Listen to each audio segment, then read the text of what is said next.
Hello. Et on se retrouve dans ce 4e épisode. Waouh, comme ça va vite. Ouais, ça va vite. Franchement, ça va super vite, hein. On se rend pas compte. En espérant que les gens aiment aussi vite que nous on produit. Ouais, voilà. clairement. Bon.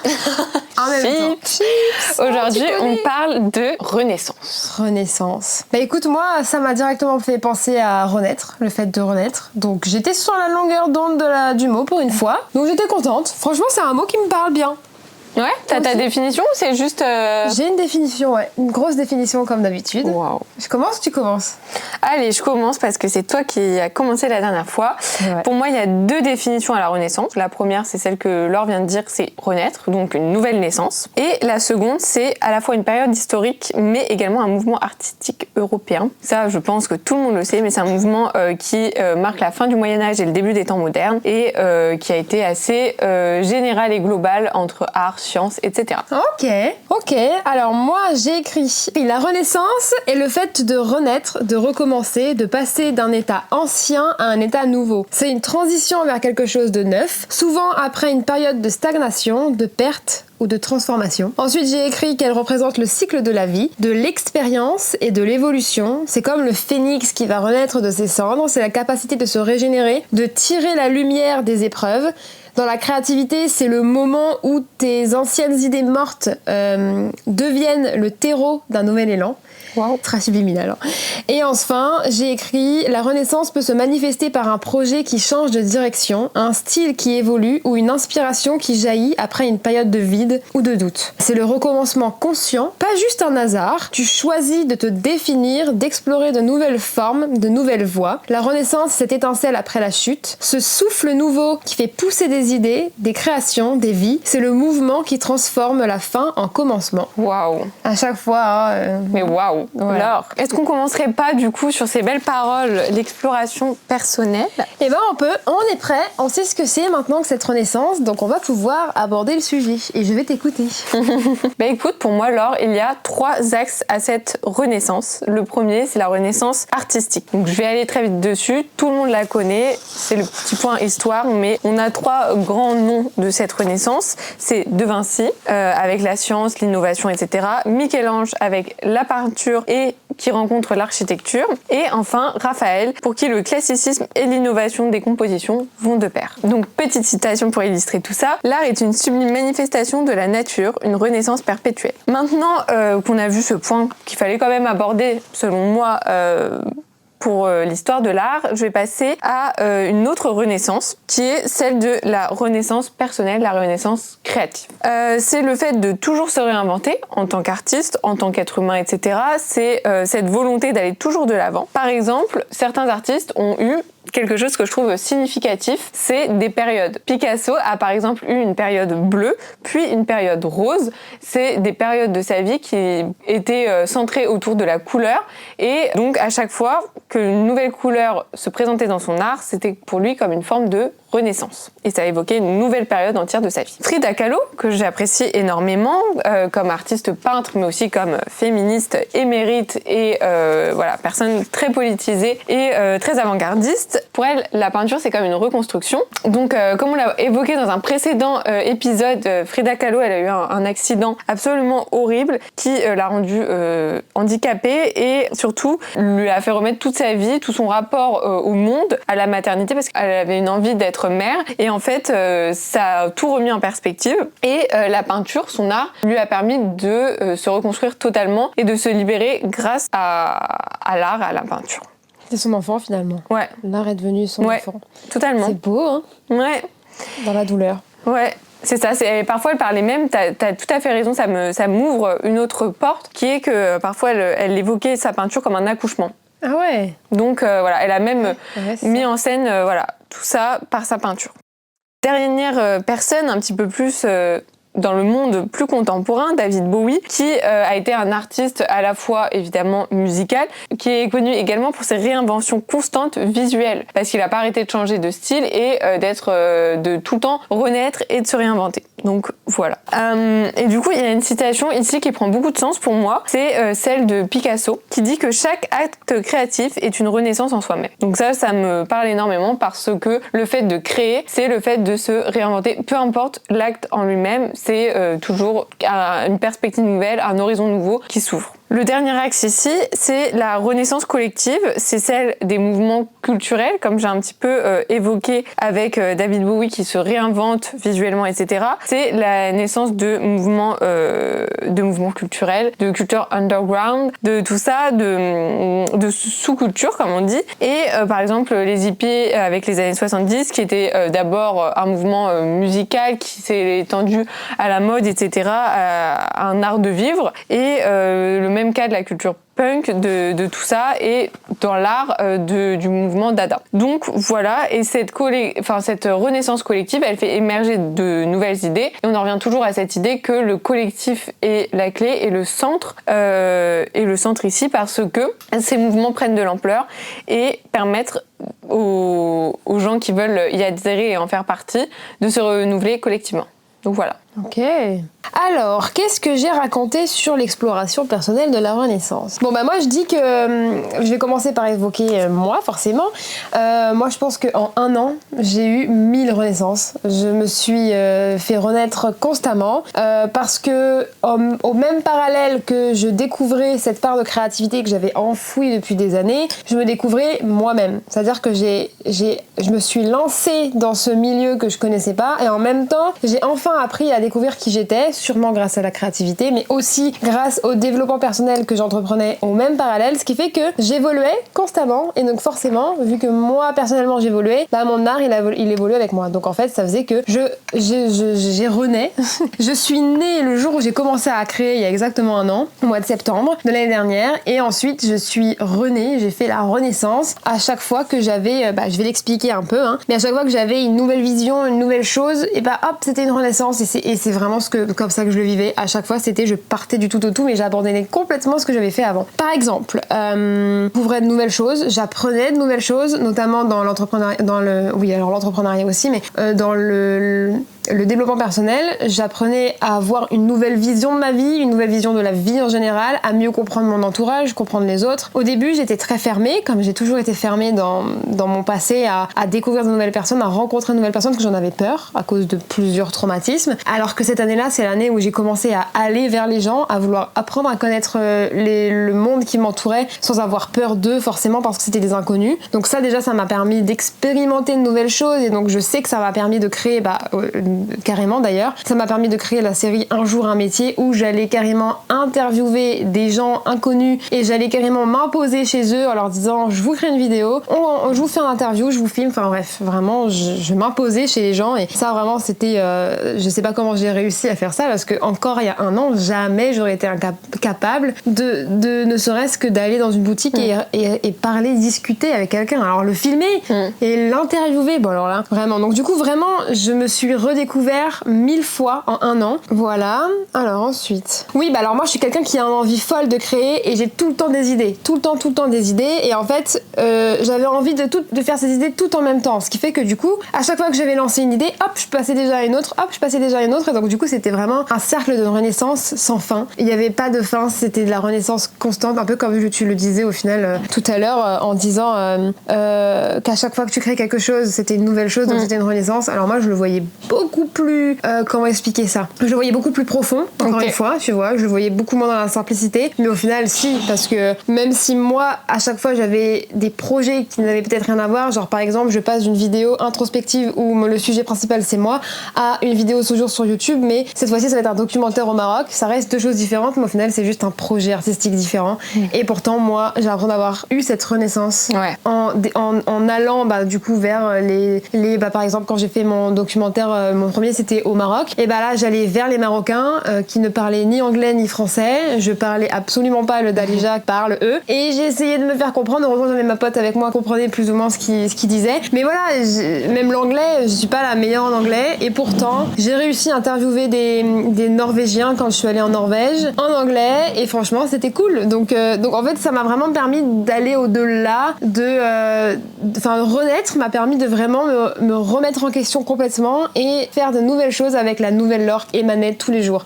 Voilà. Ensuite, je dirais que c'est à la fois positif et négatif. Alors, positif parce que ça me permet d'être une toute nouvelle personne à chaque fois et toujours pour de meilleures œuvres, de meilleures choses, mais c'est pas toujours justifié. Dans le sens où, par exemple, moi, mon objectif c'était de créer du contenu pour les réseaux sociaux sur les réseaux sociaux. Sur les réseaux sociaux, il y a tout un tas de créateurs dont je vais m'inspirer, ou pas d'ailleurs, mais du coup, il y arrivait à un moment où je créais même plus parce que moi, il fallait que je crée et que c'était ma conviction, mais parce que vu que un tel avait fait cette vidéo et que ça avait fonctionné, il fallait que je fasse pareil. Et donc du coup, ça perdait complètement son sens et je me réinventais constamment parce que je doutais de ma propre créativité personnelle et que je me disais, ok, si eux ils font ça, que eux ça marche et que moi je fais ça et que moi ça marche pas, bah c'est parce que je fais pas la bonne chose et qu'il faut que je fasse comme eux parce que si eux ça marche, ça va marcher pour moi. Alors que non, eux ça marche pour eux parce que c'est eux, c'est leur art. Moi, il fallait que je fasse mon art. Et en fait, à trop se réinventer, on finit par se perdre et on s'enferme dans un doute. Aussi, une chose que j'avais pas comprise et que je comprends maintenant, renaître, c'est censé être pour se réaligner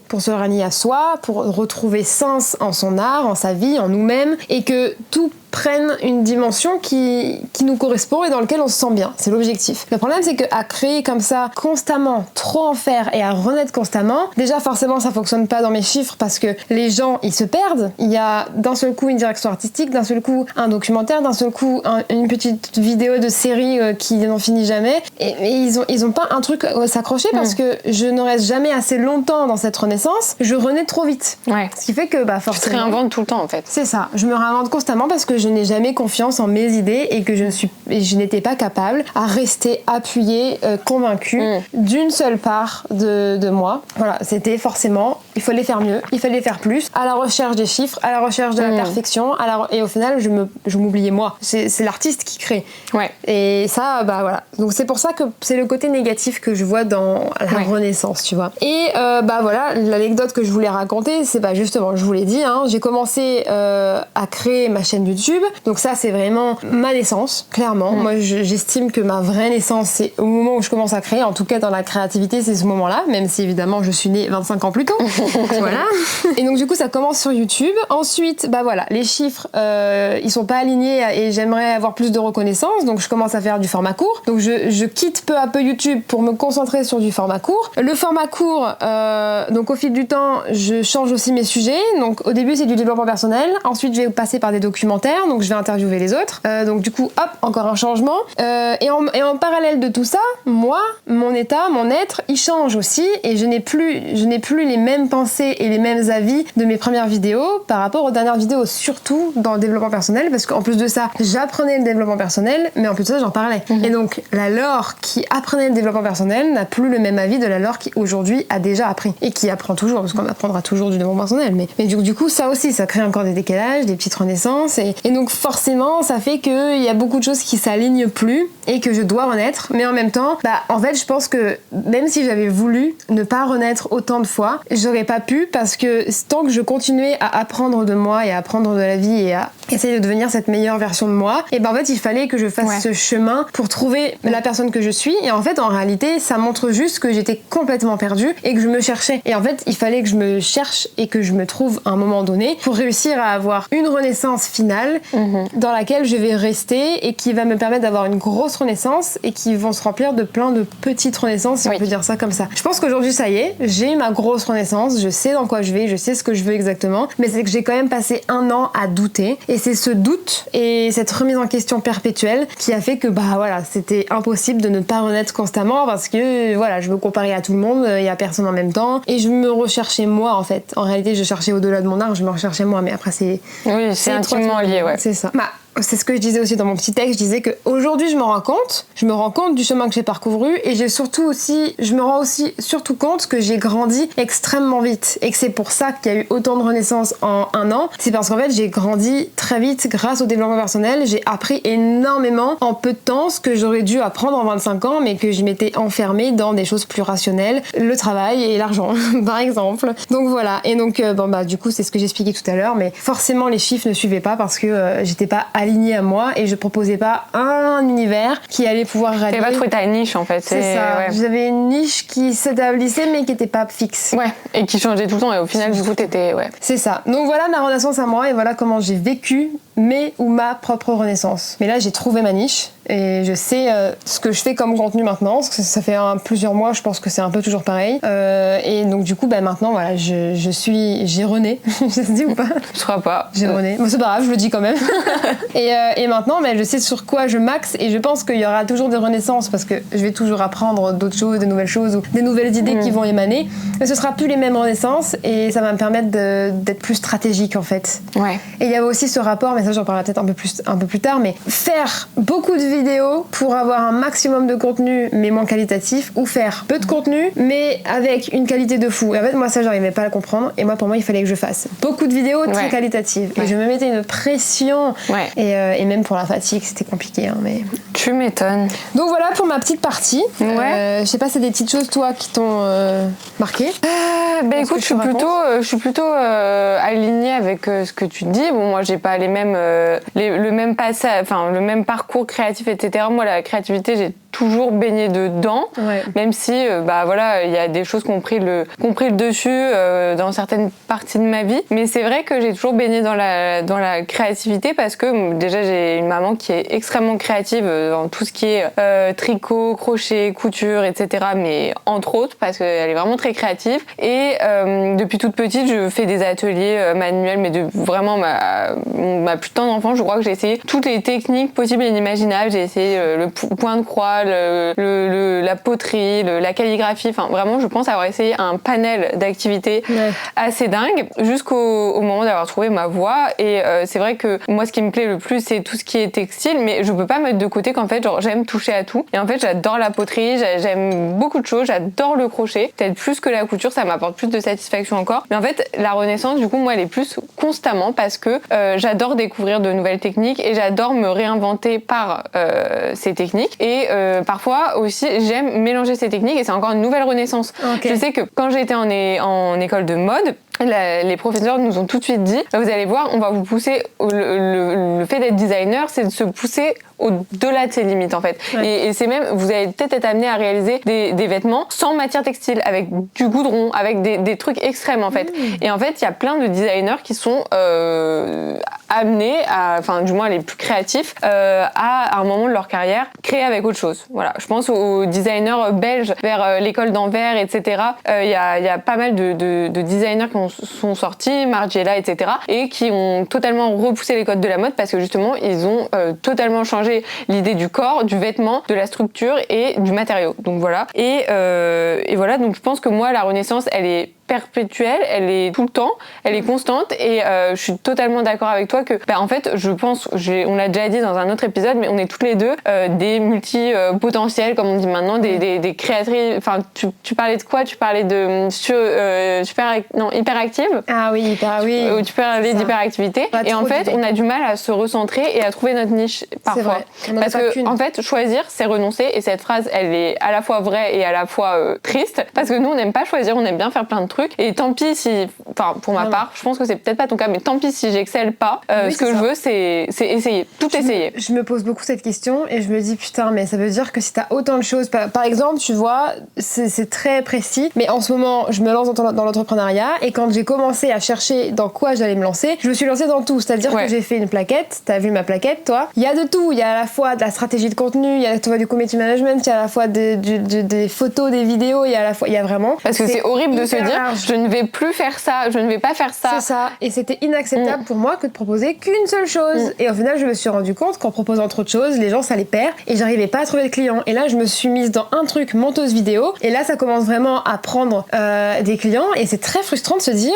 tant que je partage toutes mes facultés, alors que pourtant certes je vais peut-être pas être experte dans chacune des facultés, et ça je me suis beaucoup remise en question sur ça, mais en même temps j'ai fait les études pour, je sais que je suis faite pour ça, et je saurais bien faire le travail dans toutes ces facultés, et en fait je deviendrai experte quand j'aurai vraiment approfondi la faculté, parce que j'aurai travaillé dessus, mais rien ne m'empêche d'approfondir plusieurs facultés du moment que c'est une fois précisément dans chacune, même si elles sont dans le même mois par exemple. De toute façon c'est des choses que on n'a pas besoin d'être expert en travaillant forcément sur une seule chose précisément, on peut travailler précisément sur plusieurs choses, et moi du coup moi ça me va pas, ça me conviendra jamais de travailler que sur une seule chose quoi. Je comprends. Je peux pas. Moi je me lasse très vite, il y a des techniques etc etc. Enfin, à la fois j'adore, mais en fait j'ai vite besoin de passer à autre chose et m'enfermer dans un truc, c'est compliqué. Enfin, parfois je prends mon cas personnel, mais je vois des filles, moi j'adore le crochet, c'est vraiment une de mes passions que je développe de plus en plus, et je vois certaines filles qui ont des marques de crochet ou quoi, et en fait je me dis mais je pourrais pas avoir ma marque et me consacrer tout mon temps au crochet et puis avoir du temps pour faire autre chose,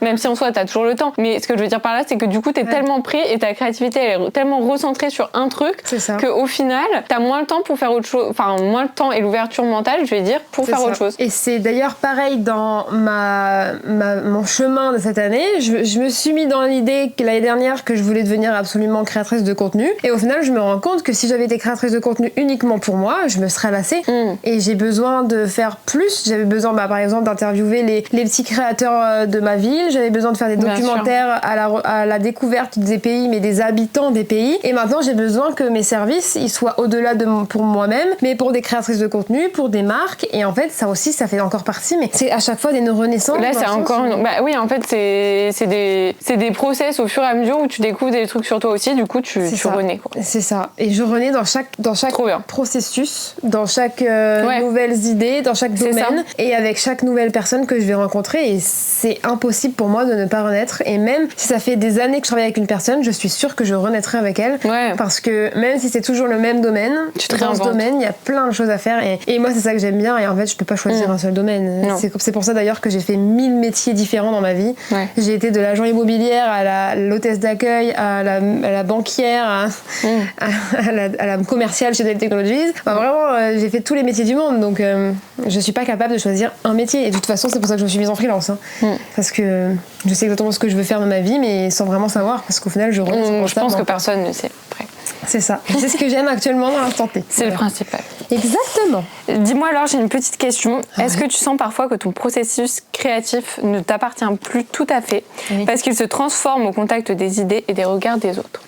Complètement, oui. Je te l'ai évoqué, quand j'étais en plein doute sur mon parcours, quand j'étais en recherche de moi et de ma niche, je me faisais avoir par ce que les autres faisaient, et si ça fonctionnait chez les autres, je me suis arrêtée de penser à ce que je faisais moi pour aller vers ce qui fonctionnait, notamment les trends sur TikTok, sur les faits quand même. Pour ça j'en ai fait très peu, j'ai vite abandonné ça, parce que vraiment oui ça faisait des vues, ça faisait que des vues quoi. L'engagement il est nul, il y a l'engagement, il est juste présent sur cette vidéo, mais ça n'apporte rien. Les trends TikTok j'ai tout de suite arrêté, parce que pour moi il n'y a aucune stratégie dans ça, même pour booster l'algo, certes ça marche quand même, ça booste l'algorithme, mais c'est tout quoi. Franchement c'est tout, et franchement j'ai eu la flemme très vite, mais voilà, ça c'est un exemple. Par exemple à la recherche des trends pour faire les vues, la performance chiffrée, et au final j'ai vite abandonné, et puis après je me suis surtout reconcentrée sur moi en fait, sur au-delà des autres, qu'est-ce que moi j'apporte, et utiliser ce que les autres font pour m'apporter le petit plus qui fera que j'aurai cette différence. Mais du coup j'apprends des autres pour en créer quelque chose de nouveau, et au final renaître à travers eux, tu vois. C'est biscornu, mais on aime bien le biscornu ici. Ok, trop bien. Et toi ? Écoute, moi je pense que je suis une grosse contrôle fric, donc j'ai l'impression que le processus créatif m'appartient la plupart du temps, mais il naît quand même de certaines expériences, des choses pas prévues, et ça se transforme à la fois au regard des autres, et aussi parce que parfois on se trompe, je pense à quand je m'essaye à l'aquarelle alors que je suis super nulle, et qu'en fait je pense qu'en mélangeant deux couleurs je vais avoir absolument telle couleur, et qu'au final j'ai pas vraiment cette couleur là, et etc. Ou alors quand je suis persuadée de faire un point au crochet et que je fais un point qui ressemble et que j'oublie de passer dans une maille, et qu'au final je me retrouve avec un autre point et que ça rend pas pareil mais que ça peut être mieux. Il y a plein d'inventions qui ont été créées comme ça par des loupés, donc je crois que le processus créatif parfois ne m'appartient plus, mais c'est heureux hasard entre guillemets créer quelque chose de bien. Donc moi c'est pas quelque chose qui m'embête, et je pense que la plupart du temps il y a des choses qui nous échappent, bien que j'essaye de contrôler la plupart. Ouais, il y a forcément qui nous échappe de toute façon. On se rend pas compte, mais au final on ne choisit pas grand chose dans notre vie, c'est l'instinct, c'est la vie qui choisit pour nous finalement. C'est beau en même temps. C'est bien de pas tout savoir. Est-ce que je passe à mon ouverture collective ? Ouais, vas-y. Allez, alors moi, qu'est-ce que je raconte ? Eh bien écoutez, moi je pense que en tant qu'être humain, on a tous eu des moments de doute et des moments de remise en question dans notre art, dans notre créativité. Et on est tous, à un moment donné, repartis de zéro, je pense. Que ce soit sur une œuvre, que ce soit sur un projet de vie. Ouais. On a tous fini en bas et devoir tout recommencer. Je pense que, et si c'est pas encore le cas, je pense que ça arrive forcément à un moment donné. Parce qu'il y a un moment donné où tu te rends compte de choses, où tu grandis, où tu apprends et tu te rends compte que t'es plus aligné, et je pense que c'est normal. Je sais que moi j'étais persuadée que quand j'étais complètement perdue l'année dernière, je vivais un truc que personne ne vivait, et que j'étais seule et que c'était une catastrophe, alors qu'en réalité c'est un truc qu'on va revivre sûrement encore et encore dans notre vie, quand on aura des enfants par exemple, le jour où on devient maman. Je pense que c'est encore une fois une remise à zéro et une nouvelle renaissance, le fait de faire naître quelqu'un finalement. Et je pense que dans la vie, on va avoir des moments comme ça, de doute, de remise en question, de redescendre tout en bas. Et c'est normal, il faut pas le voir comme quelque chose de négatif ou péjoratif, mais comme, une nouvelle opportunité de créer quelque chose de plus grand, de plus beau, de plus nous. Parce qu'au final, en fait, c'est juste qu'on est des êtres humains et qu'un être humain, il vit quand même longtemps. Aujourd'hui, on a la chance de pouvoir vivre longtemps, mais on touche du bois, on ne sait jamais. Et que du coup, il y a plein de choses à faire, il y a plein de choses à apprendre. Et en fait, on apprend constamment. On a la chance d'être des êtres intelligents. Et entre nous, on apprend des uns et des autres constamment. Des fois on apprend mal, des fois on apprend bien, et après on fait la part des choses et ça nous emmène quelque part, et c'est fort quoi, c'est beau. Donc voilà, pour moi en tout cas, mes moments de remise en question, c'était les chiffres, c'était le manque de reconnaissance, c'est ce qui me pesait le plus, en tout cas quand je créais. Pour d'autres ça va être par exemple la pression d'un business, les critiques qui sont trop grandes, trop insupportables, et ouais, je pense que la vie, elle nous donne forcément une solution, et c'est à nous de prendre l'opportunité de repartir à zéro, parce que là, on se dit ça arrive forcément, mais des fois, c'est un effort à faire de nous-mêmes, et c'est pas facile, parce qu'il faut essayer de retrouver ce regard neuf, le regard d'un nouveau-né, et l'expérience qu'on va quand même garder en stock pour refaire les choses, mais encore mieux, et encore plus aligné à nous et à ce qu'on pense être le mieux pour nous et notre entourage. Moi, je pense que renaître, ça peut être un long parcours, comme un très court parcours. On peut renaître pendant longtemps, comme on peut renaître du jour au lendemain. Comme un accouchement finalement, ça se prépare pendant 9 mois, mais au final c'est du jour au lendemain où tu te rends compte que t'es parent quoi. Bon là je prends l'exemple de l'enfant, mais ça nous a pas encore arrivé, mais voilà. Je pense que ça peut être de tout et de rien à la fois. Comme par exemple quelqu'un qui décide du jour au lendemain de partir vivre à l'autre bout du monde, d'acheter de la poterie et de vendre ses poteries et de vivre de sa créativité manuelle comme ça à l'autre bout du monde quoi. Ou alors moi par exemple demain je décide de revoir ma direction artistique, le logo par exemple de mon entreprise, et ce serait une renaissance, parce que nouveau logo, nouvelle identité, ça change beaucoup de choses. Voilà, je pense que ça peut être des choses très différentes, mais on la ressent exactement de la même façon, parce que ça reste une renaissance. Moi je pense que la renaissance, elle naît forcément d'un moment de doute, d'un moment où l'inspiration elle suffit plus, et où il faut changer quelque chose pour repartir plus aligné à nous, à notre art, au sens qu'on veut inculquer et à ce qu'on est finalement profondément. Moi je pense que renaître c'est essentiel dans notre milieu pour nous permettre d'oser plus de choses, de vaincre ses peurs, de vaincre cet ego qui nous empêche d'avancer et d'expérimenter. Voilà, moi je pense que la vie c'est de l'expérimentation. Il faut arrêter de se bloquer comme nos parents nous ont toujours dit à un travail, gagner de l'argent et travailler 30 ans dans la même boîte. Je pense que c'est pas humain de faire ça, et c'est juste se tirer une balle dans le pied, dans le sens où tu vas forcément exploser au bout d'un moment. Enfin, tu peux pas toujours travailler pour les mêmes patrons, refaire toujours les mêmes processus de travail au bout d'un moment, et là c'est un peu en dehors de la créativité, mais ça peut l'être aussi. C'est ça, et en fait je pense qu'il faut qu'on se réinvente, sinon un être humain il peut pas il est pas monotone. Il peut pas avoir les mêmes process pendant 30 ans. C'est ça, on a des émotions, on a besoin de se nourrir au-delà de la nourriture quoi. On a besoin d'être nourri d'autre chose que de toujours le métro boulot dodo finalement. Je pense qu'on tombe dans l'ennui, et je pense que l'ennui c'est notre pire ennemi. Mieux vaut prendre des risques, oser tout arrêter, et on verra ce que la vie, même si on a des enfants et tout, je pense qu'il faut savoir juste prendre les bonnes décisions, parce que on se dit non, je peux pas me permettre, ça veut dire que j'aurai plus l'argent et peut-être que je pourrais pas nourrir mes enfants. Oui, mais est-ce que tu crois que, je sais pas moi, si t'es très malheureuse, ton malheur tu le transmets pas à tes enfants? Est-ce que c'est pas pire finalement de traumatiser tes enfants parce qu'ils auront peur d'être comme toi plus tard? Je sais pas. Tu vois, que plutôt que de prendre le risque de peut-être ne pas pouvoir avoir le même train de vie, mais au final peut-être avoir carrément un train de vie bien meilleur, parce que être plus heureux c'est avoir plus d'énergie, et donc plus d'énergie à trouver de l'argent, trouver des solutions. Moi, je pense qu'il faut oser, puis souvent, quand on a des enfants, on est deux quand même. On est deux, enfin, pas tout le monde, malheureusement, mais au moins une famille, etc. Donc voilà, après, là, je sais pas pourquoi je parle d'enfants aujourd'hui. Non, je sais pas, c'est Frida Kahlo, hein. Elle a pas pu avoir d'enfants, alors du coup, j'ai décidé de partir dans le thème des enfants, voilà. Mais ça me parle. En même temps, renaissance. Ouais. Bah, la naissance. Il y avait une naissance. Ouais, c'est pour ça aussi. Donc voilà, et enfin, moi je dirais que la renaissance elle fait très peur.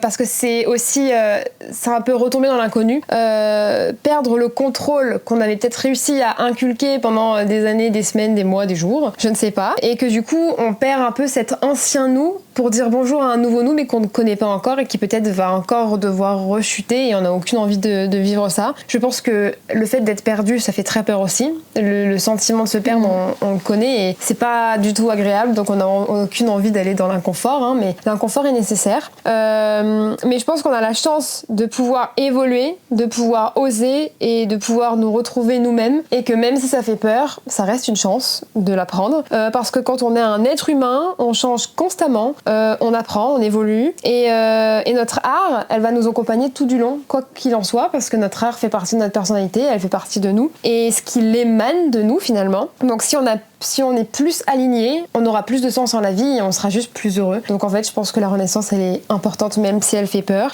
Mais attention à ne pas renaître constamment, comme j'ai pu le faire moi-même. Voilà.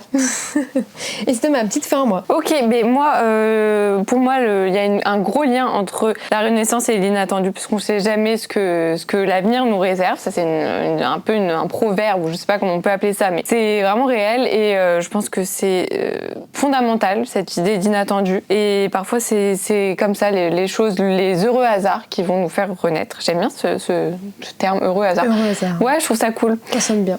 Ouais, voilà. Et pour moi, l'art et la créativité, c'est une possibilité de se réinventer parmi d'autres, mais c'est aussi une possibilité de se soigner et de se découvrir. Donc voilà, il y a beaucoup d'artistes qui sont découverts grâce à leurs œuvres. Pour conclure tout ça, je dirais que renaître, c'est créer encore autrement et c'est se laisser surprendre par ce geste qui transforme en nous et autour de nous. Et une petite citation de Frida Kahlo, parce que c'est un peu le thème du jour, c'est peindre, c'est s'exorciser, se réinventer, renaître. Je pense qu'elle a bien résumé notre idée. C'était très beau. Voilà. Et ouais. Bon, bah, je crois qu'on a terminé cet épisode.